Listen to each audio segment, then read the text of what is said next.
उनकी वंदन क्रिया तो समान थी, लेकिन कृष्ण महाराजा ने द्रव्य वंदन के साथ भाव वंदन भी किया। भाव वंदन से उनके भाव इतने उत्कृष्ट और तीव्र थे कि उन्होंने सम्यक्त्व का उपार्जन किया और तीर्थंकर नाम कर्म का बंधन किया। इसी प्रकार ये साथियों पंचम काल है। पंचम काल में संयम लेना और संयम को पालना तलवार की धार पे चलना या फिर लोहे के चने चबाने से भी मुश्किल है। इसलिए 5 साल के नूतन मुनि हो या फिर 70 साल के वयोवृद्ध मुनि भगवंत, हमें सभी मुनि भगवंतों को नतमस्तक होकर वंदना करनी चाहिए, उनकी साधा पूछनी चाहिए, जिससे हमारे कर्मों की निर्जरा होती है और हमें साहिब सम्यक्त्व का उपार्जन भी हो सकता है। बस इसी भावना के साथ एक छोटी सी प्रस्तुति देते हुए हम अपने नाट्य की समाप्ति की ओर ले जाते हैं।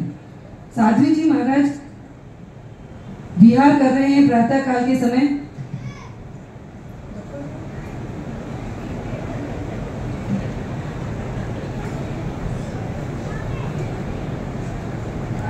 और उसी समय एक गाड़ी के द्वारा उनका अकस्मात एक्सीडेंट हो जाता है।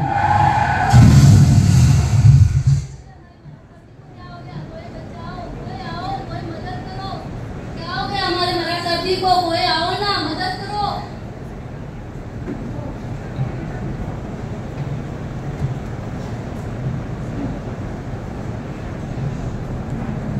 कोई मदद करो, कोई सहायता करो, हमारे गुरु महाराज को क्या हो गया है, कोई मदद करो, कोई तो मदद करो। कोई हमारे साथी जी को क्या हो गया है, कोई तो आओ ना। अरे तो क्या हो गया, क्या हो गया हमारे गुरु महाराज जी को, कैसे हुआ, क्या हुआ? चलो रुको, मैं एम्बुलेंस को फोन करता हूँ।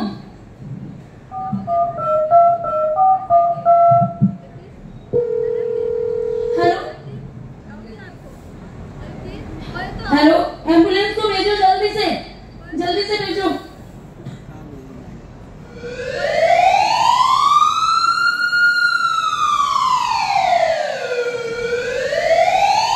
और जब तक साध्वी जी को हॉस्पिटल लेके जाते हैं, वो काल धर्म को प्राप्त लेते हैं।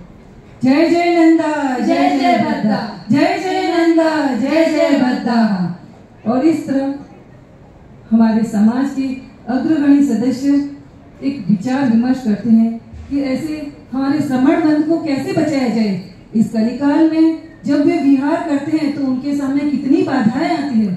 हम उस बाधाओं को हम नहीं करेंगे, अगर हमारे श्रावक और श्राविका उस बाधाओं को नहीं दूर करेंगे तो श्रमण भगवंत को विहार करना कैसे सरल होगा।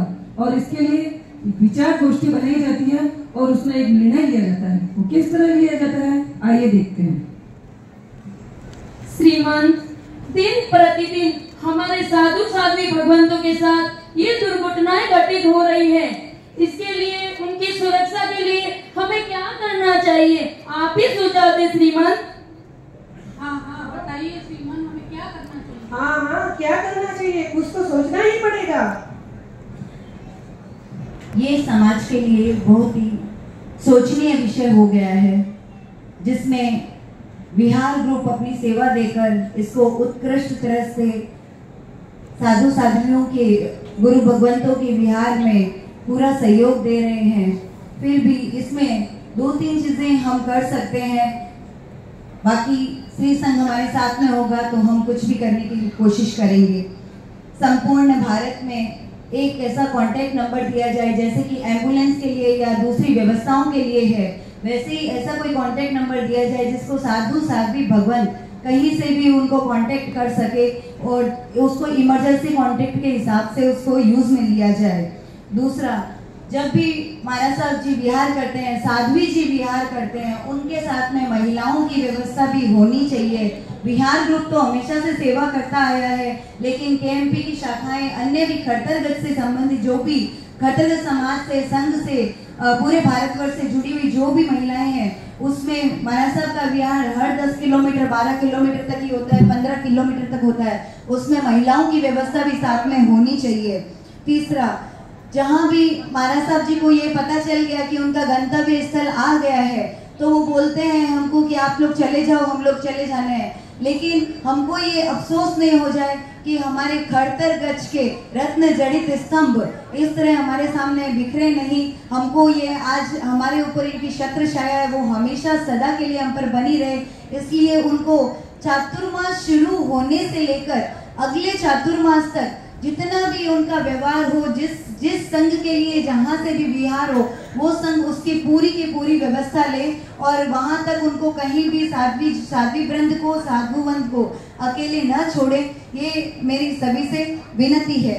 चौथा, जो भी ट्रेनिंग प्रशिक्षण टू व्हीलर्स की जो भी लेडीज जो साध्वी वृंद के साथ में चलती है, उनको टू व्हीलर जो वो चला रही होती है, प्रशिक्षण वो जो चला रही होती है व्हील चेयर, उसके लिए उनको प्रशिक्षण दिया जाए उनको, ताकि वो अभद्र व्यवहार न करे। किसी भी हमारे किसी भी साध्वी भगवान के साथ में अभद्र व्यवहार नहीं हो, इसका संपूर्णतया ख्याल रखने की जिम्मेदारी हमारी है। क्योंकि जब हम अपनी बेटियों की शादी करते हैं तो हम उनके परिवार में व्यवस्थित होने के बाद में भी उनके पूरी की पूरी हम जानकारी नित्य प्रति लेते हैं। तो ये हमारा सामाजिक दायित्व बनता है कि हमारे साध्वी वृंद जहाँ कहीं भी हो, जैसे भी जहाँ से विहार कर रहे हो, उनकी व्यवच की सामूहिक पूरी समुचित व्यवस्था हो और उनके एक स्थल से दूसरे स्थल तक जाने तक, उनको कोई गंतव्य स्थल तक पहुंचने तक सारा संघ जो भी हो, संघ की व्यवस्था के हिसाब से उनके साथ कोई न कोई अनिवार्य रूप से रहे। मुझसे ये कहने में कोई गलती हुई हो तो मैं क्षमा चाहती हूँ, और सही लगा हो तो सहयोग दीजिएगा। आशा करते हैं कि हमारी इस छोटी सी हित शिक्षा को आप सभी अपनाएंगे और हमारी महावीर की संतानों रूपी धरोहर को सुरक्षित रखेंगे। इसी आशा और विश्वास के साथ कुछ भी हमारे नाट्य के द्वारा कहने में दिखाने